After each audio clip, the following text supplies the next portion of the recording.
your part-time controller. Dedicated to helping nonprofit organizations with all of their accounting needs. More information is available at yourparttimecontroller.com.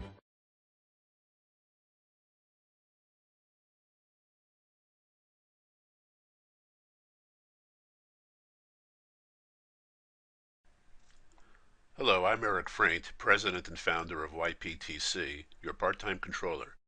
This video is one in a series of videos that we use for training our staff.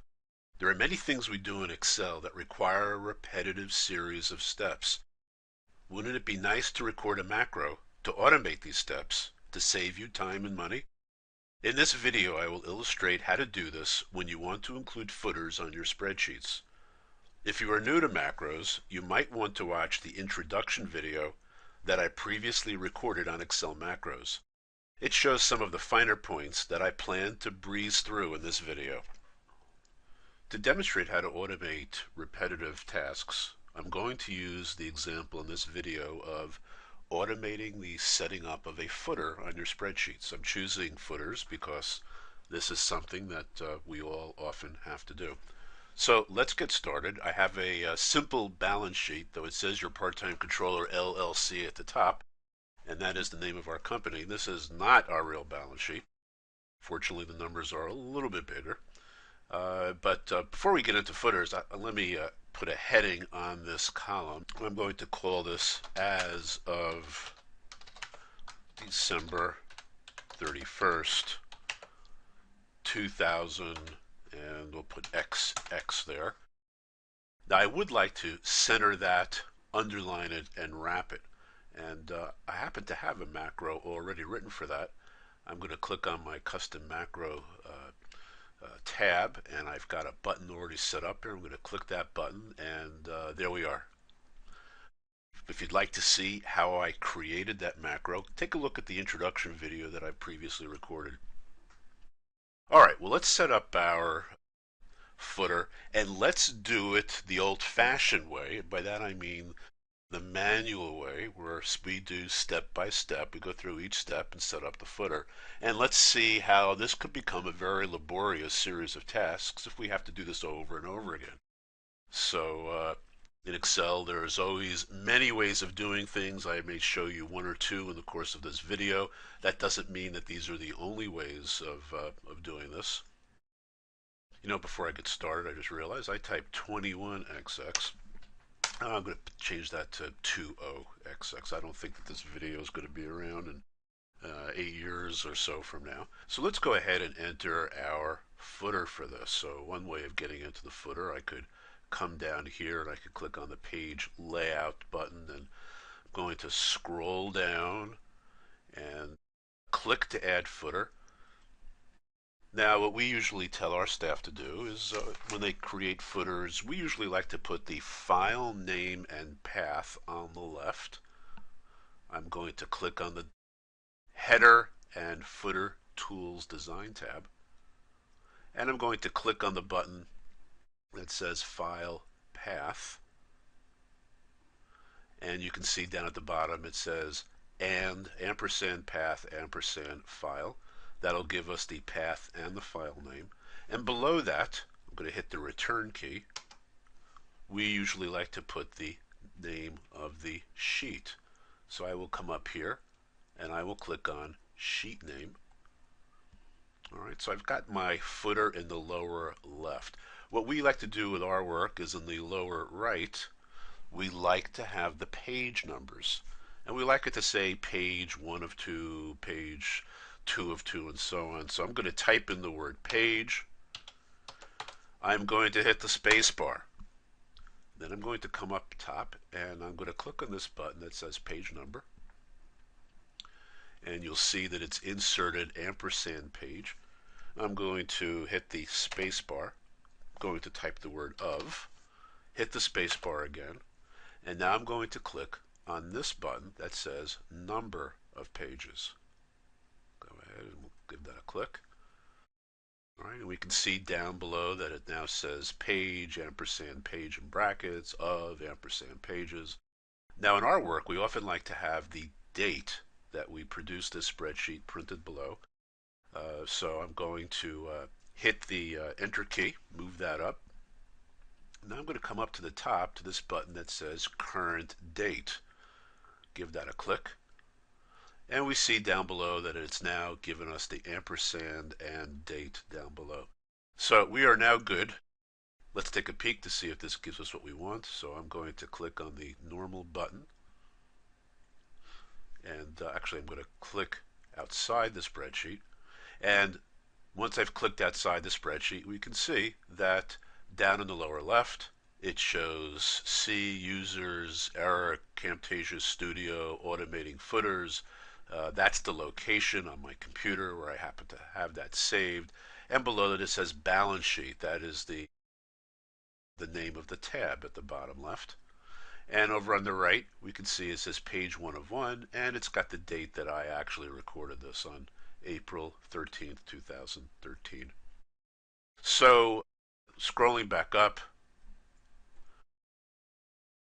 let's take another look at the preview. We can see it there in the preview, print preview window. All right, now I wasn't counting how many keystrokes that took, but while it didn't take long, that was a series of keystrokes, and it took a little bit of time to do all that. Of course, it took a little bit longer because I was explaining it as I was recording this video. With a little bit of practice, one could do that fairly fast. But wouldn't it be nice if we had a macro that would just do all of that for us automatically? That is what we are going to show next. So I'm going to close their print preview window.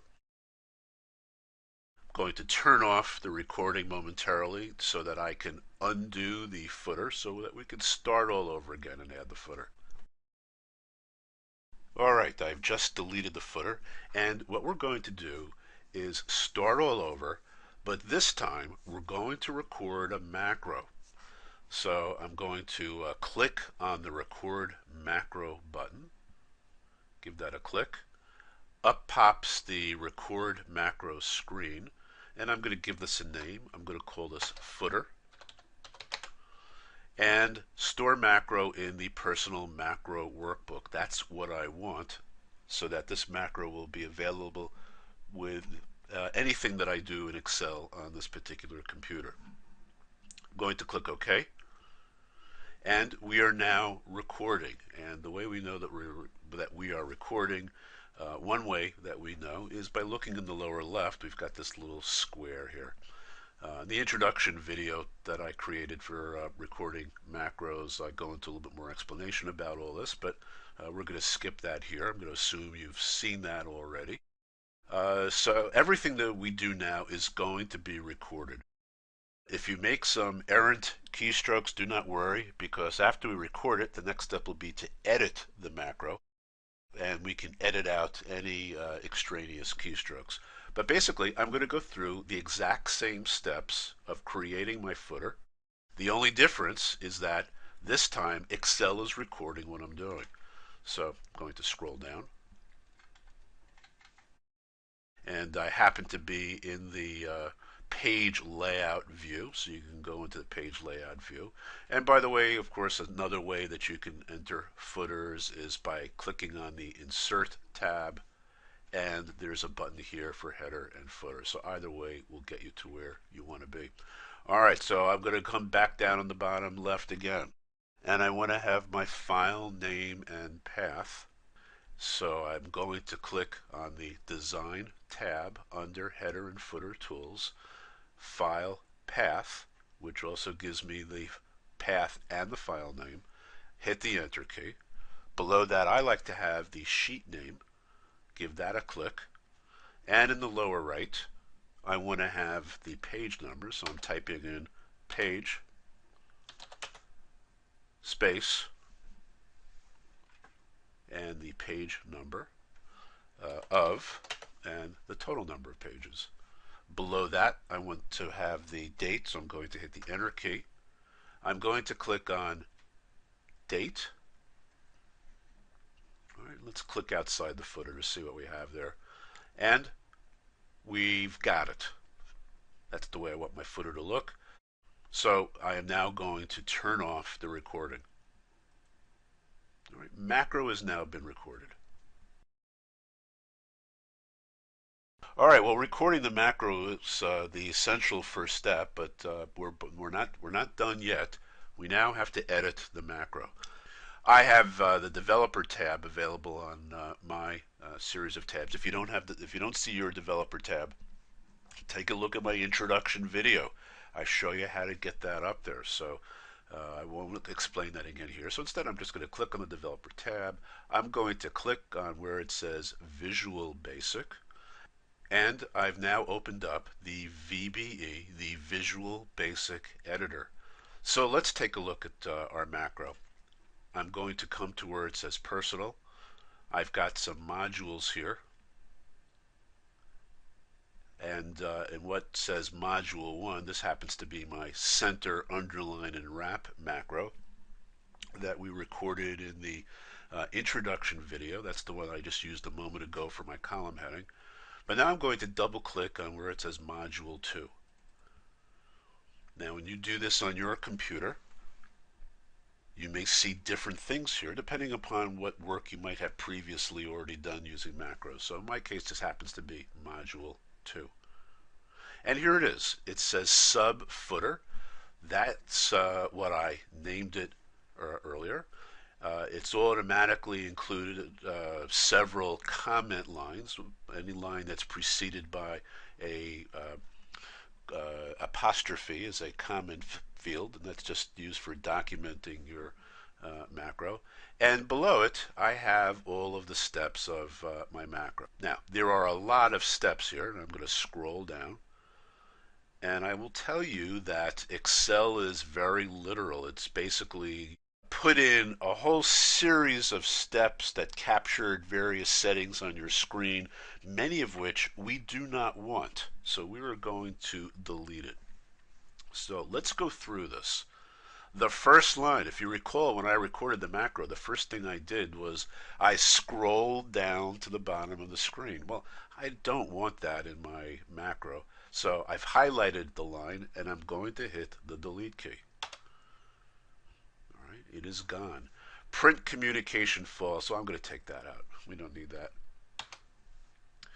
All right, left header, center header, right header. By putting in two quotation marks, it's going to blank out whatever might have been there in the header as well. Maybe I have a header that I want to keep, so I don't want these to stay, so I'm going to take these out. And here are the key steps. Left footer. All this is telling Excel as this is how to put in the file name and path. That's this right here. CHR10 is Excel's way of telling it to add a line feed, and then below that, this is where it's telling Excel to add a date. So this is why we record these things rather than try to type all this in, because trying to remember the syntax for all this could be very difficult. By recording it, we don't have to remember all this stuff. Of course, the flip side to recording is Excel is adding a lot of stuff we don't need, but it's easier to take things out rather than oftentimes to remember how to put things in, unless we're professional programmers. Okay, center footer, empty. I want to keep that. Right footer. All right, this is where we have the page numbers right here. This is telling it to add a line feed or to skip to the next line, and here is the command to add a date.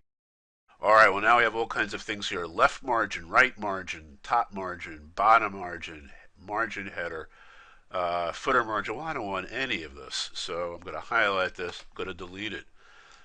Zoom, print errors, odd and even pages, scale, aligning, what to do with even pages and first pages. Don't need any of that. Delete it.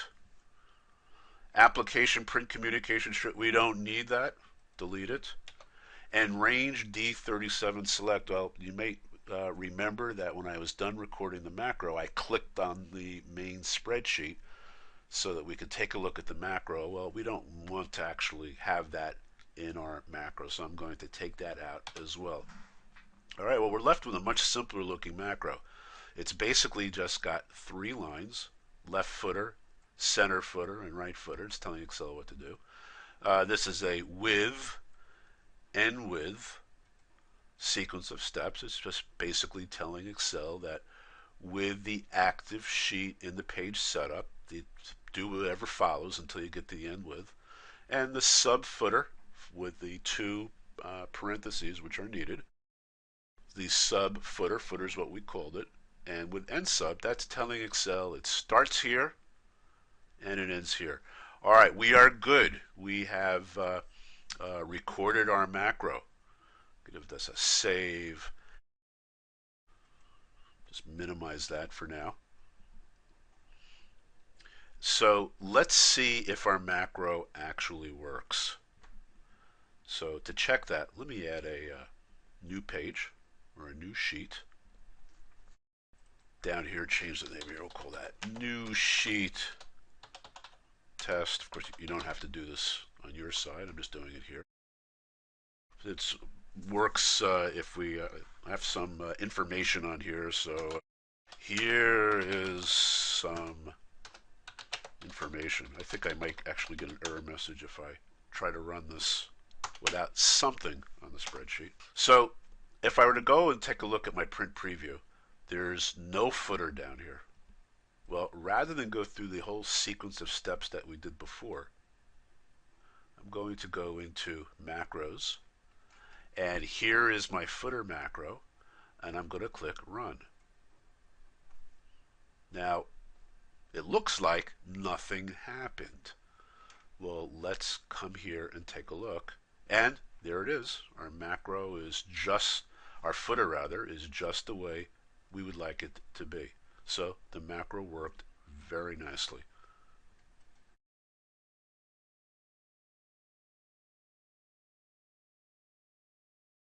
We've now successfully completed the macro, but to run it, I had to go into macros, I had to find the macro, I had to run the macro.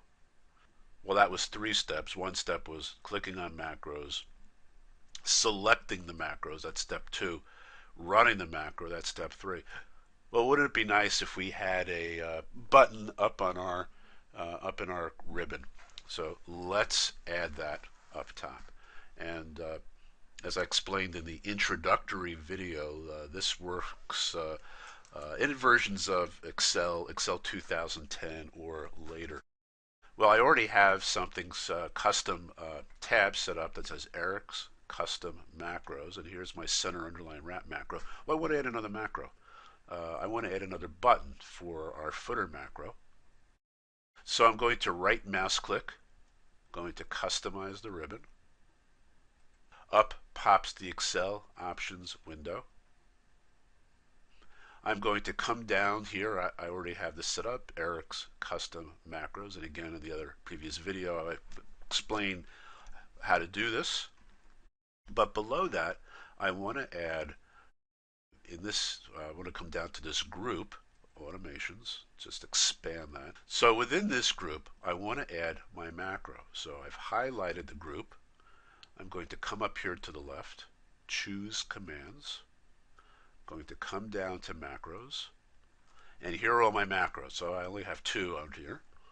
And here's my footer macro. I'm going to click on that and highlight that. And now I'm going to come over where you see the add button here. I'm going to click on add. And there it is. It's now down here. But I don't want it to say personal.xlsb exclamation point footer. So let me rename that. And all I really wanted to say is footer. All right. And let's select a nice little icon. Let's see if they actually have an icon that has a picture of a foot on here. That would be the nicest way to show that, and I don't see that. But instead, I'm going to choose this down arrow, like it's pointing down to the footer. Hopefully that will help me remember later what that means. And click OK. And there we are. It's added a button here for footer into my automations group. I now have a second button called footer. So now if I add a new sheet, let's see, by the way, if I get an error message, if I run the macro with nothing on the page. No, that ran just fine. Let's take a look at the print preview. Oh, so yes, so I clicked on the print preview. It says Excel did not find anything to print. Let me just type in a number here. I'll type in the number 20. Do print preview, and the macro has in fact put the information down below just the way we want it to be. So there you have it. We've shown now how to take a whole series of steps to add a footer to the bottom of your sheets and to automate that so that with one click we can now add footers at the bottom of our sheets. So thank you very much for watching this video. If you have questions, feel free to send me an email or to post comments here, and if I can, I would be happy to respond to them perhaps in a subsequent video. Thanks very much for watching.